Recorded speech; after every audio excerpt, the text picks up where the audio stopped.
ஒரே ஒரு கல்யாணம், ஒரு திருமணம். அந்த திருமணத்த வச்சு ஒரு முழு கதையும் பண்ண முடியும். அப்ப சுவாரஸ்யப்படுத்துறது மட்டும் தான் நமக்கு இது முக்கியமான வேலை. அப்போ ஒரு 60 சீன் எடுத்தாச்சுன்னா, 60 சீன்ல ஃபர்ஸ்ட் ஹாஃப் ஒரு 30 சீனு, செகண்ட் ஹாஃப் ஒரு 30 சீனு. மேபி 32 இருக்கலாம், 35 இருக்கலாம், 28 இருக்கலாம். அதெல்லாம் பிரச்சனை இல்ல. இந்த சீன் இதில என்னென்ன மாரி நம்ம சொல்லப் போறோம், இவங்க யாருங்கிறத சுவாரஸ்யப்படுத்த போறோம். நமக்கு அறிமுகமான முகங்களே தேவையில்ல. அதாவது சம்மந்தமே இல்லாத ஒரு 3ஆம் மனுஷ வீட்டோட கல்யாண வீடியோவ பார்க்கும்போது நமக்கு சுவாரஸ்யம் பெருசா ஏற்படாது.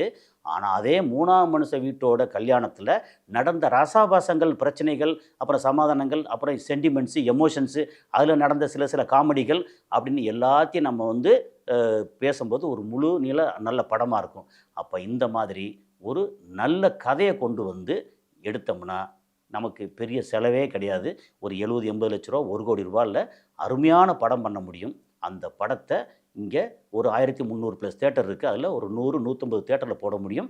அப்படி போட்டா நமக்கு நல்லா மக்கள்ட்ட வரவேற்பு வந்துருச்சு அப்படின்னா, அடுத்து ஓடிடில ஷேர் பேசிஸ்லயோ அல்லது ஒரு ம ஒரு பிரீமியம் பேசிஸ்லயோ அதுக்கப்புறம் போட முடியும். அப்புறம் டிவிக்கள் வாங்குவாங்க.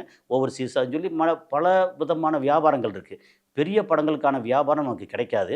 ஒருவேளை நம்ம ரூ. 1,00,00,000 செலவு பண்ணி படம் பண்ணி ரிலீஸ் பண்ணிட்டோமா, நமக்கு ஒரு 1,50,00,000 கிடைச்சா பெரிய லாபம். நமக்கு பெரிய அறிமுகம் வெளியில. அப்போ படம், நல்ல கதை. அதை எப்படி நம்ம பிரசன்ட் பண்றோம்?